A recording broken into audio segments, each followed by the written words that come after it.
Sumit, please start. Sumit, we are live. Good evening, everyone. We welcome you all to this session on social entrepreneurship by Mr. Sahil Agrawal. Before we introduce the resource person for the day, let's understand some ground rules. We are attending this session on Zoom and Facebook. And to participate in the session, we can use the chat box on Zoom and comment box on Facebook. Before ending the session, we'll share the feedback form link so that you can fill in your feedback form and your experience about the session. Now, let me brief you about the resource person, Mr. Sahil Agrawal. Mr. Sahil Agrawal is a social entrepreneur and an educationist. He is the co-founder of Rishihood University and Rashram School of Public Leadership. He's a trustee and board member at Gateway Education, Sonipat. He has a BTech degree in mechanical engineering from the Indian Institute of Technology, Delhi.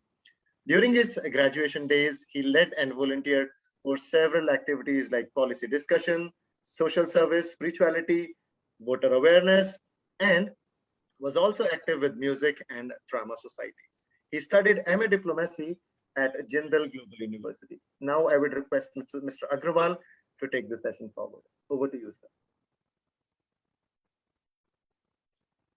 Thank you so much, Sumitji. It's a pleasure being here with all the young, curious minds who are part of the Collins, SDG initiative. It's very interesting and very important program that all of you have joined because when at this age you start exploring the concept of sustainable development and when you start exploring the concept of social entrepreneurship, when whatever you study in your graduation or whichever profession you join, you will start developing a certain mindset which will be very useful for you. Because one of the things that a lot of people, when they become very successful in their careers, they start feeling is, how does my work help me in creating a positive impact in the society? So they start getting question about their own work and don't feel so content. So they don't feel so much of fulfillment, so much of satisfaction. But when we start applying our own profession or our own knowledge towards contributing to the sustainable development or to social impact, we automatically also feel joyful in our profession. So in that regard, you've taken the right step at the right age, because a lot of people are able to get this opportunity very late in life. But through this initiative, you have got it at a very good age. So make the most use of it. So I'll share how I became a social entrepreneur, and in the next maybe 20 minutes or so, I'll share some I'll share an overview of entrepreneurship as well as social entrepreneurship and my personal journey. And then the most interesting or most important thing that I want to do is take some questions from all of you so that you can ask freely your doubts about whatever you're facing in your career, in your mind when you think about social entrepreneurship, and I'll be very happy to discuss that with you. So my journey started as a social entrepreneur in my college. This picture is of very emotional value to me because what you see on the right side of this picture is a gate. That's the main gate of the IIT Delhi campus near Hoskas. And in 2011, what happened was that there was a very big movement in India called the India Against Corruption movement, led by Anna Hazare, and the other person in the movement leading it was Arvind Kejriwal, who is now the Chief Minister of Delhi. So that movement attracted a lot of youth, and one of those youth was me. So, we were planning to take out a rally on foot of the student volunteers demanding the anti-corruption laws to be passed from this gate that you see in the photo to the gate of one of the popular politicians. So we assembled at the gate, and we saw that just in front of the gate, there was a blue van of the Delhi police. If you are from Delhi, you would have seen those large blue vans in which they transport the criminals from one place to the other. So that van was there, and it was an empty van, and there was a few police personnel outside the van, and they were having a loudspeaker in their hand, and they were saying that if anyone crosses this gate, we will be arrested and will be taken to the jail. It was a process of the government to subside the movement, the rally. So we were very scared. So I was one of the core team members of the group, and we had assembled around 100 students on the gate. So now it was a doubt in our mind that should we save our reputation and just go back to the hostel, or should we take the risk and prove that we are not scared of anyone? So we took the risk. We stepped out of the gate and we were grabbed by our collars. We were put inside the van and we were taken to Basant Vihar police station into custody. After a few hours, the movement had subsided for that day and they released us and we went back to our hostel very happily. What we realized that day is that if at the age of, I think I was 19 years that time, 19 years old, if at the age of 19, at while studying at a premier college of India, if we can get arrested, then what worse can happen in life? And that that incident in which we took a certain risk without knowing much, that incident gave us a lot of confidence that if this can happen, we can do a lot more. That was one of the main starting points in my journey as a social entrepreneur, where I thought that, yes, let's explore more things. Let's take risk.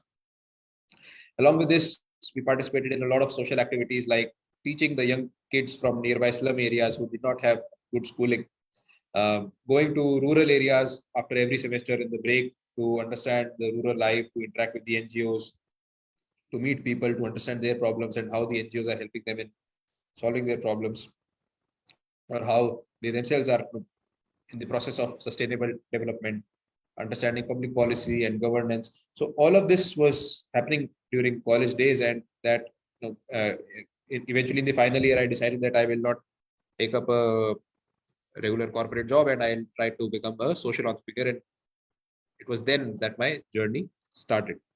So now let's try to understand I'll give a quick overview of entrepreneurship. And this social entrepreneurship is just a subset of the broader concept of entrepreneurship.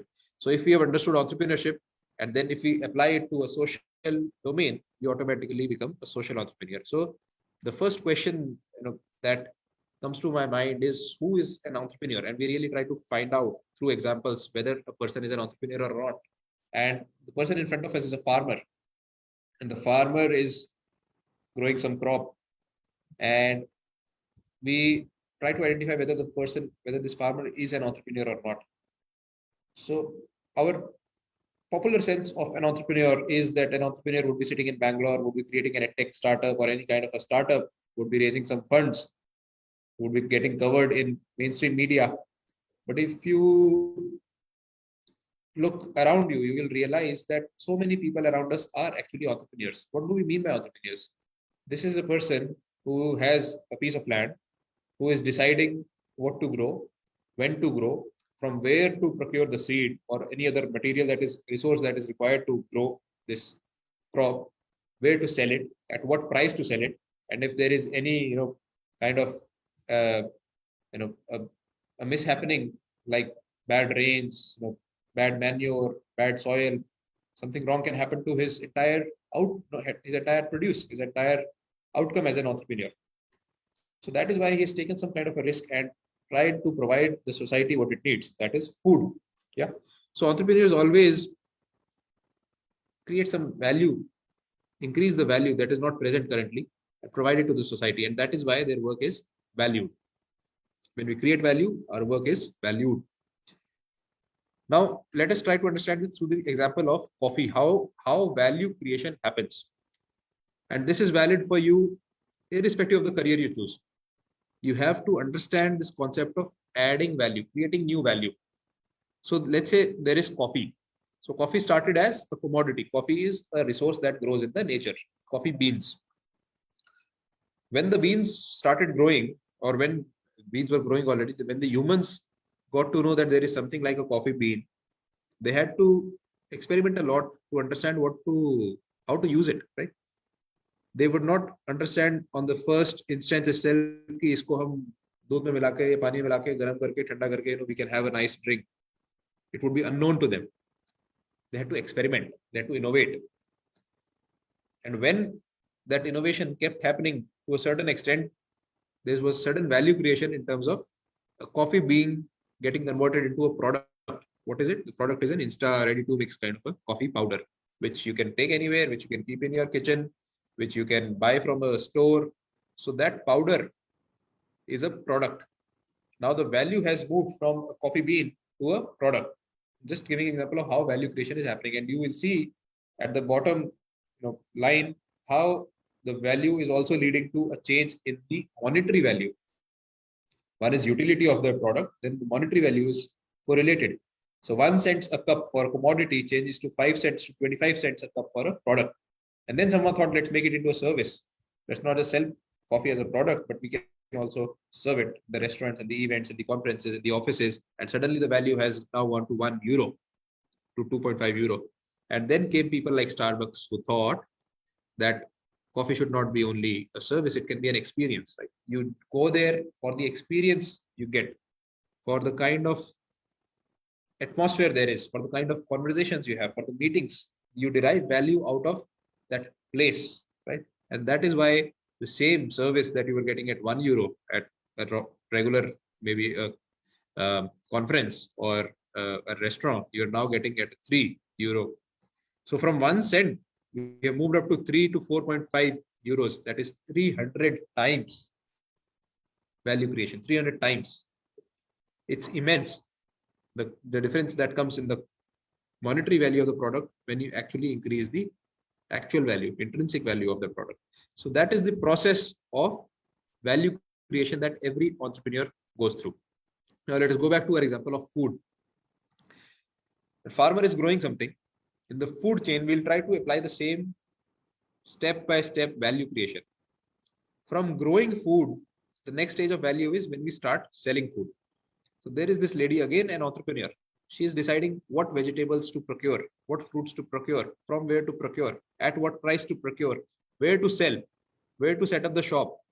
Would she have to pay anything for setting up this thing here? What kind of resources she needs to set up this micro shop? There are crores of micro entrepreneurs like her in India, on whom Indian economy is running. There is an estimate that roughly 50% of the Indian economy is an unorganized sector. These are entrepreneurs like our milkman, like the vegetable vendor, like our cobbler, like our newspaper wala. All of them together make up around 50% of Indian economy. And now they are also getting into the formal sector of digital banking and pay through Bheem, and all of them are getting bank accounts. So all of that is now starting to happen. So this is how entrepreneurship, value creation is going up from a normal farmer to someone who is selling, because definitely the seller will earn more profits per kg than a farmer. Why? Because she's directly providing the resource to the material to the consumer, right? She's providing it to people like you and me who are actually going to cook it and eat. Now, what's the value creation that can be the next step in terms of food? One is selling this kind of a fresh, raw food. The second is processing it, making it into something that is even more valuable to a customer. Now, how is from the same tomato, how is a tomato ketchup more valuable? Right? That is how an industry or an entrepreneur or an innovator thought that if I can preserve the tomato in a way that it can become a sauce and it can be eaten with so many different kinds of food, and it can be packaged in a bottle so that it can be taken anywhere without any problem. It can be stored for months in someone's kitchen. So all those things are innovation, value creation that is happening in the segment of food. Similarly, for milk becoming curd and ice cream, and wheat becoming bread and biscuits. So that is how someone is using the same natural resource to create more and more value. Then someone thought of creating a restaurant. And why should people just go and eat at their home? Let's create fancy places where people come and celebrate. Just like we saw in the experience of coffee, in the example of coffee, this is an experience that a restaurant is delivered. The same food, if we eat at home versus at a restaurant, the experience is different. The restaurant is selling you an experience. The better the experience, the more you are ready to pay. You will say to your parents that I want to go there at this place to celebrate my birthday. Why? Because of the experience you get there. Right? You could have done the same thing in a public park, right? But you won't do it. because there is a certain value in that experience. So that is how, as an entrepreneur, you keep thinking of creating more and more value. And now, since these things are obviously here in front of us, we think what can be the next step? So people thought, what's the next step? What more value addition can we do in the segment of food? And then some people came up with food delivery and food rating apps like Zomato and Swiggy, and now they are valued in billions of dollars, right? That's how value creation is happening. So if you look at the common theme between all the entrepreneurs, the examples that we took, we look at two pictures presented here. One is a milkman, a milk collection kind of center, a small collection center, where a milkman is giving some milk to the collection center, and then probably this collection center is giving to a larger collection center, and that center is giving to a company like a Mother Dairy or an Amul. And on the right hand side, we see people in these, Corona looking kind of kits, but they're actually in a factory to make iPhones. So there is an entire range of entrepreneurship, from that farmer to this milkman to that restaurant to this factory. What is actually happening is there are three steps in which entrepreneurs are operating. The first step is they are taking a risk, which I realized when I took the risk at my gate of the college, the main gate of the college. It was risk. The second step is to create value. At that time, I didn't create any value. But when I get into that habit of taking risks, I start taking the right risks, which can actually create value. And now, when I look at my life as a social entrepreneur, working to build an entirely new and different kind of a university, I feel like I'm able to create some value. And then we get returns. We get returns in terms of achieving our objectives, right? What do we want to do? What is our mission in life? Our mission, if the mission, for example, the mission here is to create a generation of future leaders, people, future entrepreneurs, people who will go out through our educational system and create more and more positive impact for the society. So that's the return that we are getting. Similarly, different entrepreneurs, depending on what their work is, they get different returns.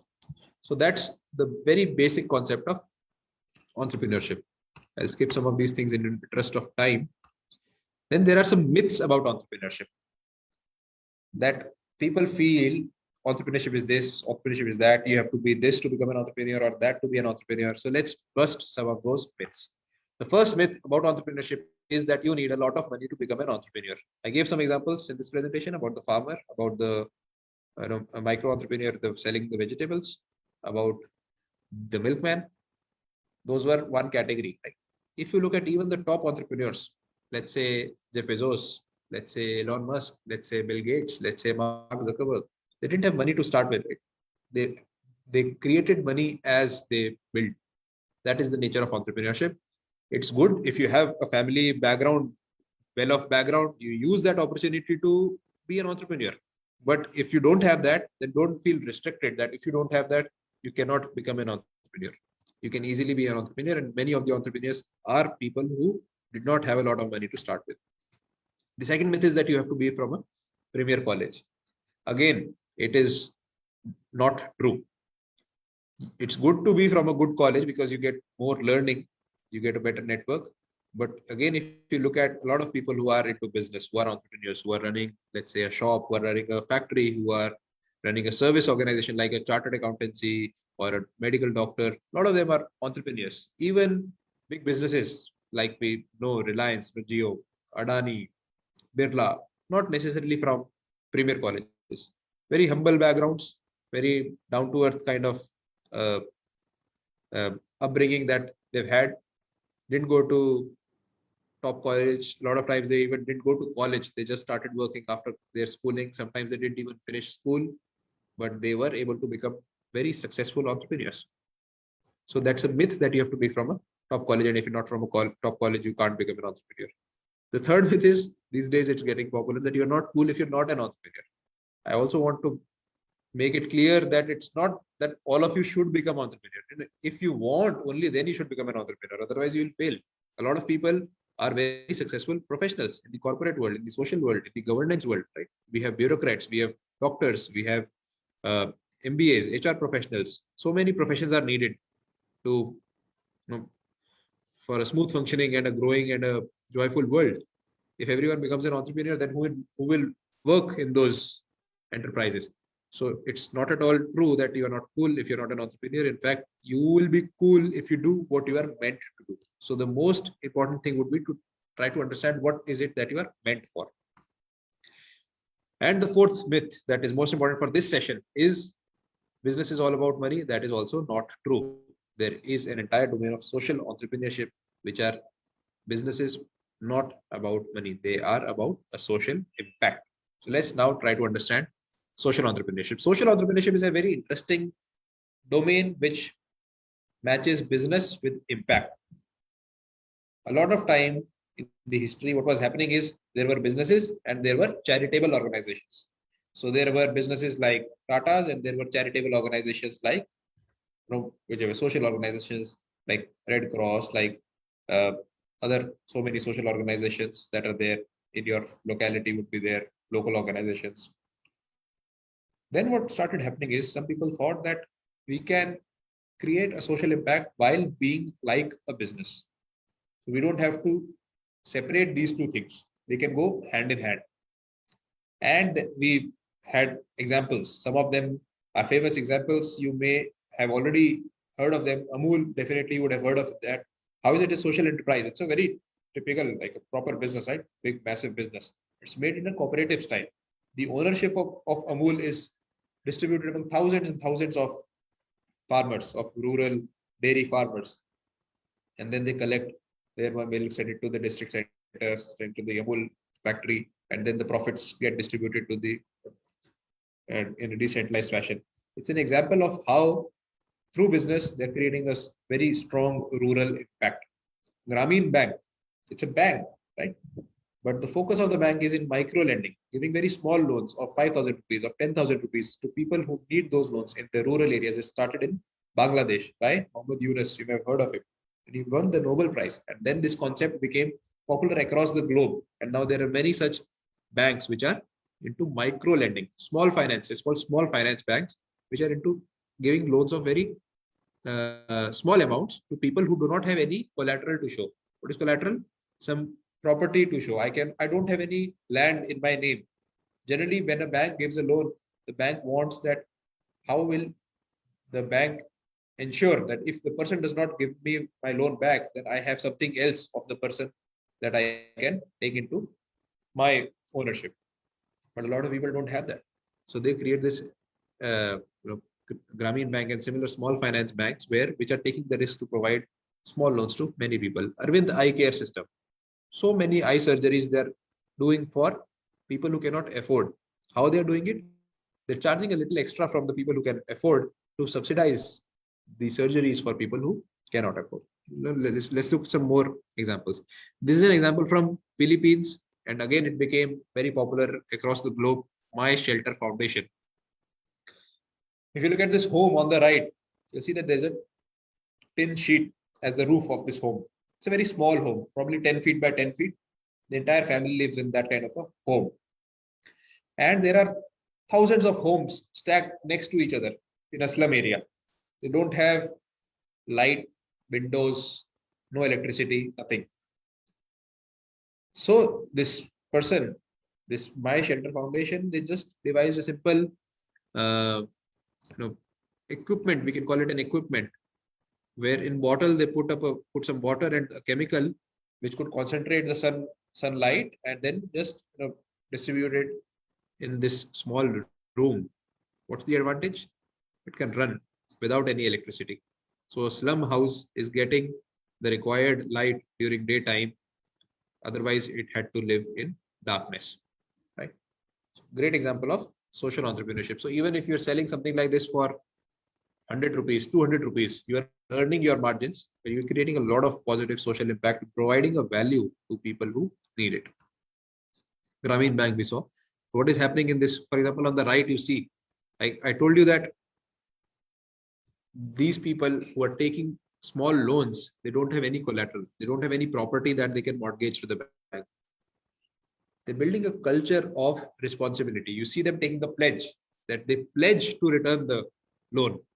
And they're taking the pledge in a community, in a group, so that if one person is not able to pay the loan, the second person can guide him or her how to repay the loan, or they can even support to ensure that if you are not able to pay the loan at your deadline, maybe I'll support you now so that you can give it to me later. So it's a group work that they are getting. Culture of responsible financial behavior. So social entrepreneurship is not just helping them being financially more secure, but as a community, they are becoming more and more responsible. Yeah. So some wonderful examples of social entrepreneurship. Again, this is a very nice, interesting example of, so from the temples, these flowers, etc., are offered to the deities. So after some time, they come out of the temples as waste because they get dried. So this company is creating products out of temple flowers. Kind of what kind of product? Agarbatti hai, dhoop, some decorative items, whatever is possible. And then it is you, the same devotees can use it the next time, right? So they are using the culture of the place and finding out how sustainable development can be promoted using the same material that people are anyway using, the practice that people are anyway doing. So the sustainable development goals of environment, right, climate, waste, they're using to run a sustainable business. So they're not doing a charity. So that's what we have to understand as an important difference between a business and a social enterprise and charity. It's not that someone is donating to these two guys to create an agarbatti out of a waste flower. They're doing it as a business. But what kind of a business? As a social business, so that they can create an impact. So there's these so many problems in the world that people are facing, right? Of poverty, of dirt, of hunger, starvation, grief, loneliness, gender issues. A lot of these things are happening. And on the other hand, there are so many young people like you who have that passion that you joined this program, who have that commitment, who have that bright intellectual mind to think about solutions. So if you start thinking about a possible career as a social entrepreneur when you grow up, right? If you start thinking that you can learn something in which you can build a social enterprise, so you also have a good career, and simultaneously you're creating a much stronger social impact. So I think that is what would be my wish from this session and this entire program by Collins, where Rishud University was very proud to be a partner. So my encouragement to you would be that you start thinking that how you can create more and more social impact through your career. So I'll take a pause here. I've already spoken for more than 25 minutes. Now I want to take some questions from you if we have, and then Yes, sir. we can close the session. We do have other questions. So thank you so much for imparting such an amazing knowledge. So the first question that we have from one of the participants is, what are the challenges? Just a second. Let me read that out. What are the challenges of social entrepreneurship, and why social entrepreneurship is needed? Thank you. So, I'll answer from my own experiences. What could be the challenges? So some people who want to become social entrepreneurs, why are they not able to do? Assuming that's the problem. So social entrepreneurship is not a straightforward career, right? The first question you'll be asked is, isse kya hoga? Tu kya banega? That's the obvious question that any parent, any senior, any relative will have. So you have to answer it through your own conviction that no, you want to explore, you want to try this out. The other problem that can happen with social entrepreneurship is that you may try to fix a problem that you feel is a problem, but someone else may not feel it's a problem. Or you may fix it in a way that it may end up aggravating the problem. I'll tell an interesting story. There was a time in China, ancient China, there was a king, and in that part of China, there were a lot of snakes, cobra snakes, and the snakes were biting the population. And the king said that whoever kills the snake, cuts their head, and brings me the cobra head, they will be awarded. Some money will be given to them. In a few months, deaths started increasing because there were more and more cobras, while people were cutting their heads, bringing to the king, taking a lot of rewards. So when the king tried to find that what is happening, he realized that people have started growing cobras in their farms to get those rewards. So the king is trying to fix a problem of cobra deaths by a method of avoiding people who will kill cobra. But in that process, actually, he has aggravated the problem further. So as a social entrepreneur, when we think from our perspective that mere mind mein this is the solution, let's do this. But it's very important to understand what's actually the potential solution from the people who are facing the trouble, right? So that can be some of the challenges. One is on the career side, that it's not a very secure, cushy, comfortable, stable career. So you may face some discouragement. The other problem is that your enterprise itself may create more problems. So that is what you have to be very careful about. Great. So thank you so much for answering this question. Yeah, Rajshri has shared about human-centered approaches. So for this program of sustainable development goals, I'll take a step further and say bio-centered approach. That how can entire existence, how can life itself be at the center of our focus when we are thinking about a problem? So if a bio-centered approach was in the focus of that king, he would not say that just kill the cobra and bring it to me. He would have figured out some other solution of sending the cobras away into some forests. Okay. Okay. So there is one more thing which has turned up, that can it be a part-time thing? Very interesting. So when we do something part-time, we are called as a volunteer, or we called as a freelancer. My professor, when I was studying in college, so this is one of the most inspiring things that I heard, which actually helped me become a full-time social entrepreneur. He said that nation building is not a part-time job.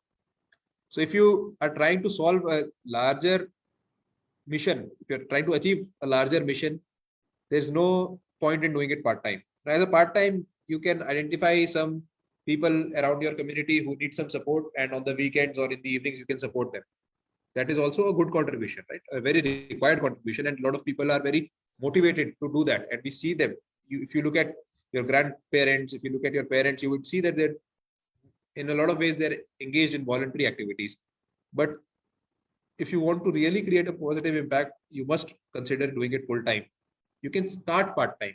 So when I started, I was part-time. In college, I was studying and I was doing something like this simultaneously.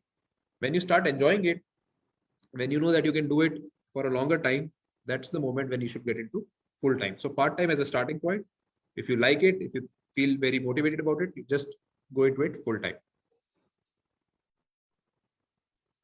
Great. So Ms. Soma has raised her hand. So I am unmuting you. So Ms. Soma, if you have any question, please unmute yourself and speak.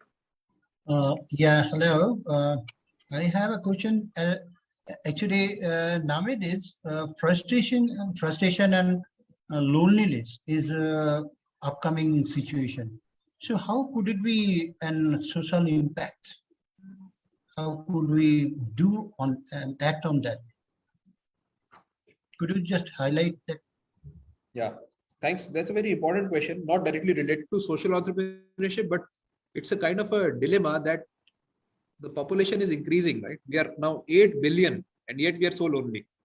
It should have been the opposite. When we are so many people, we should be very friendly, and there should be a lot of harmony and joy. I think one of the major factors contributing to this is the technology, because we have become like digital bots where we are totally engrossed into our devices. So what we can do is start building human conversations, human relations, not just human, I would say, even with the existence. When we become closer to the nature, when we start kind of building a relation with animals, with plants, it actually reduces our loneliness. And the only permanent kind of a solution that I can propose to this is a spiritual awareness. So if you've already explored some of spirituality, you would know this, but otherwise I'll encourage you to explore, because when we start exploring this awareness about ourselves, about our deeper existence, about the meaning of our existence, and how we are all connected, we automatically not feel lonely. So for me, it's very easy to be at a place and connect with the person, because I don't feel that I am different from that person. I feel an inherent connection with any person I meet, even if I have not known them ever before. So if I go to a new place, it will not be very it will not be lonely for me. I will not feel lonely at all. So I would encourage our young students here also to build that kind of a thing. Otherwise, then suddenly what would happen is, if you are in a place, let's say you have gone to uh, a party with your parents where you don't have any friend. So all the adult couples, they are roaming around having their dinner, etc. You are just one lone kid there in your 15 year of age. What will you do? You will try to ask me, you need your phone, you'll get into some games. Why? You're killing your loneliness. You're not the pleasure is not the game that you are seeking. You want to escape loneliness. But if that age is very difficult to build some of these things. But if you start building relations, if you start finding some interesting people in that party, and if you start meeting them, learning from them, asking them some questions, you will automatically become a person who never feels lonely.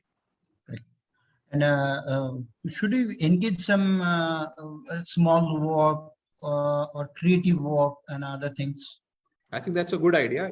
If some school teachers are part of this discussion, it should be brought into the school curriculum, that once in a while you take the students on a nature walk or a creativity walk or a heritage walk kind of a thing, so that a lot of loneliness can be just killed by our environment, right? If we start enjoying the environment that we are in, even if there is no person around us, we will not feel lonely. Correct. So this walk, immersing into the existence, that's a very good way of becoming very harmonious and joyful. Yeah. Thank you. Thanks. Very interesting question. Thank you. Thank you, sir, for answering this question. So there is one more question. As you know that MEP talks about vocational training. So can social entrepreneurship be integrated into this? So the way I would answer this is, social entrepreneurship is more like a mindset. It can be applied to any domain, whether it's vocational training, whether it is technical fields, anything. So what do we understand typically by a vocation? So vocation as a word is, what's the meaning of vocation? Is a profession. That is what the history of the word is about. So my vocation is my profession, and my evocation is my hobby. That's the differentiation that is originally in the dictionary. Now the way vocation is being understood is, it's like a lower segment of a profession. Vocational skills are seen more like carpentry or some of those kinds of skills. The way we should see it is, vocation is any kind of a profession that we are getting, which is giving us money. Vocation is not in itself a social. Could you please highlight about loneliness? So social entrepreneurship is more like a mindset. You can apply it to any vocation you get into, which means any profession you get into. You get into arts, you can apply a social mindset there. You get into technology there. You get into law, you can become a socially active and impactful lawyer. You get into medicine and you become a socially impactful doctor. So any profession is open to the mindset of social enterprise. Okay. And if you could cite some of the qualities of a social entrepreneur. Okay, so some of these qualities are common across, whether it's social entrepreneur or a regular business entrepreneur. The two main things are taking risk and creating value, and they go hand in hand. Unless you take risk, you cannot create value, and once you create value, you will have to take risk. So that is the main characteristic of a social entrepreneur. Also, the other characteristic is that you really have to start feeling one with the society. If you feel that you are someone up there, and then there are others who have to be corrected, who have to be served, then that they are deprived people and you have to go and provide them something, it will be more from a superiority kind of a complex, that you will be trying to solve something. That is not how social entrepreneurs are built. You really have to feel one with them and be one with them and be with them. And that is how you will be able to build a connection which will help not just them, but also you. There's a very interesting phrase that I saw in one of the social organizations. They say change, which means you create some change. So change and be changed. So they also go hand in hand. Once you are in the process of creating change, you also change yourself. And the real joy is in that. If you feel that you know it all, and you just have to tell that to others, you will not be actually able to find joy. Joy is in your own development also. So those would be the characteristics of social entrepreneurs. Absolutely right. So joy is in the learning. A very interesting question that has been asked by one of the participants is, why did you choose to become a social entrepreneur? Why not something else? So some things happen by chance. I mean, we can't, as Steve Jobs said, we can't connect the dots forward. We can only connect them looking backwards. So it was probably, now if I look backwards, it was a combination of the mentorship I received, the family upbringing, the kind of opportunities that I got in college, I read a lot. So the kind of books I read, the kind of people I met. So a lot of those things go into making a person. What I would suggest to those to the one person who asked this question is, watch very carefully the kind of inputs you are getting, and you will be able to easily categorize them into inputs that are helpful for you in the long run and inputs that are harmful for you in the long run.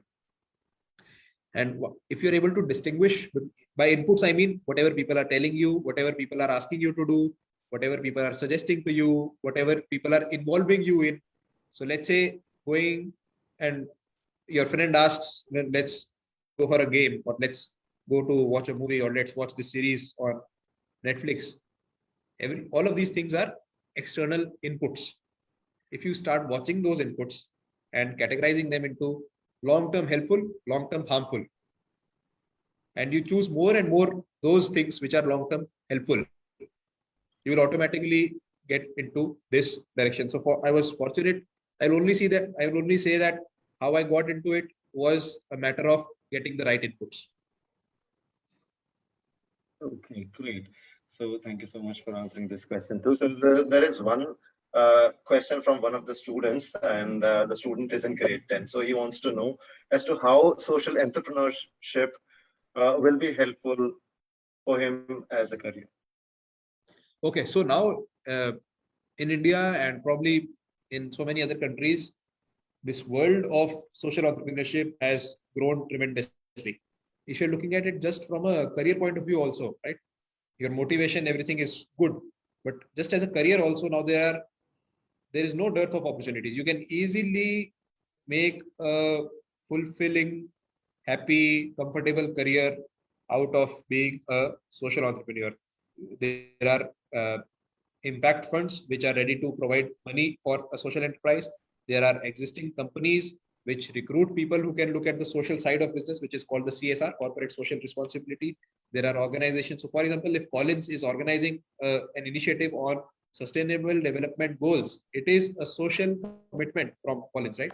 And they need people who have that mindset to do these kinds of initiatives, right? So there is no dearth of opportunities, whether it's the corporate sector, whether it's the social sector, whether it's the spiritual sector, whether it's the government sector, whether it's impact investments. There are so many career opportunities that are now available in social entrepreneurship. Wonderful, sir. Thank you so much. So I'm pretty sure that it's going to help the student who has asked this question. So the same question has been asked by one of the participants. So I hope this answer will help the other participants as well who have or who wanted to ask this question. So there is one question in which the participant wants to know about the financial stability that social entrepreneurship can offer. Yeah, as I just suggested, this is something that is now very easily available. I mean, you don't have to worry about your financial stability if you're thinking of becoming a social entrepreneur. In maximum, what can happen? Maximum is that if you try it for 1 year, you will see that, oh, I am not getting 2 meals in a day, right? And that's not going to happen. When you start doing it, you will realize that people will open their wallets, open their purses, and start supporting you. If your work is good, money will come to you.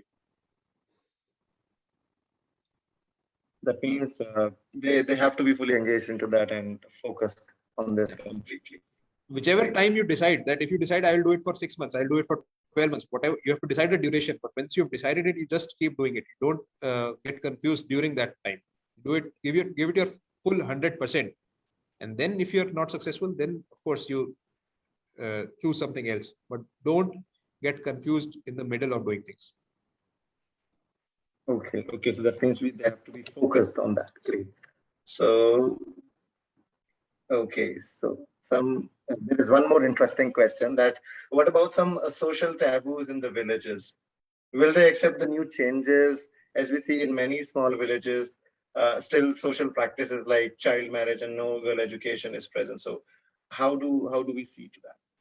So my take is a little different on these things, because a lot of times what we understand as taboos are cultural practices that are not common in my culture, but very common in someone else's culture. So if the practice is not harming someone, I would say that let's try to understand why this practice is happening, rather than going from a perspective that this is a bad practice and I have to remove this practice from this culture. There may be some practices which are not suitable to a particular time or to a particular community, and those practices, of course, we have to encourage and inspire people to drop.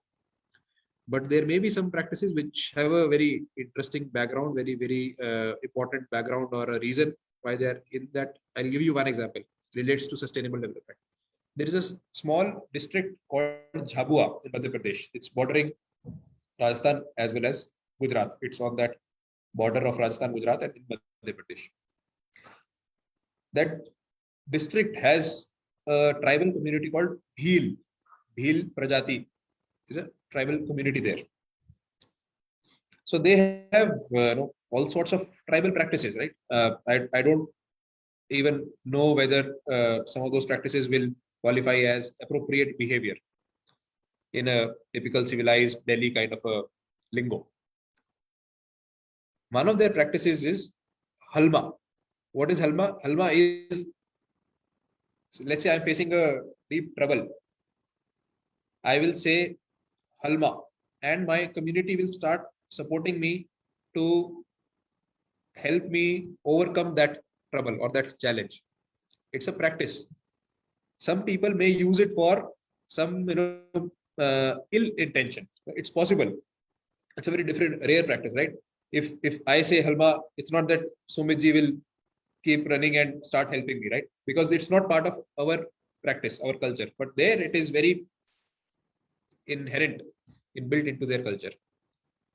So one social worker went there, very senior social worker. His name is Mahesh Sharma ji, and he's also received a Padma Shri award a few years ago. So he went there from the perspective of sustainable development, particularly around water and environment. It's a very arid, dry region, and it's very important for them to get sufficient resources of water. So when he went there, he could have said that, oh, I know this NGO, they will come and dig some wells for us, and now we will be water surplus. What he tried to do was, he tried to understand the cultural practice of halma and you use that practice for the issue of sustainable development, particularly water. So what he did was, he created an entire event called halma using the same name. And what they did is, it was a call to that entire community that let's come together to solve the big trouble of water. So everyone came together like a 2-day fest. There was food fest, grab fest. So they did a halma fest, and thousands of tribal people from that community came together to dig those trenches, to create those bunds, to make some wells. And now that community is water surplus, they have stored water, and now they're getting into social enterprise. So the local products of that village or that forest are now being supplied, sold across India and in other countries. So that's the kind of transformation that we can create once we understand the social practices. So don't look at them as taboo when you go. Look at them as possible cultural practices that could be in any place. And then you try to understand the background, the reason. And if you still feel that there is something wrong, then you try to inspire people, give them an alternate. That is, I would suggest, the way to do. Do we have any more questions, or should we close? I think we have already taken a lot of time. Yeah, so the participants, if you have any questions, you may simply unmute yourself and ask the question. And in case if there are any questions on Facebook, okay, so we can wait for a couple of, just a few seconds to see if there are any questions on Facebook.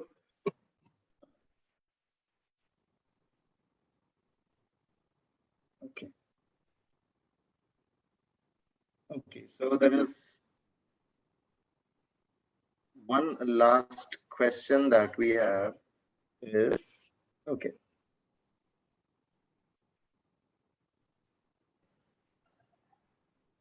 Okay, so is there, so there is one last question that we are taking. Is there any particular book that the students can refer to learn about social entrepreneurship? One book that immediately comes to my mind is Give and Take. Give and Take. So what we give and what we take. It's a very interesting book. And another very interesting book is How Will I Measure My Life?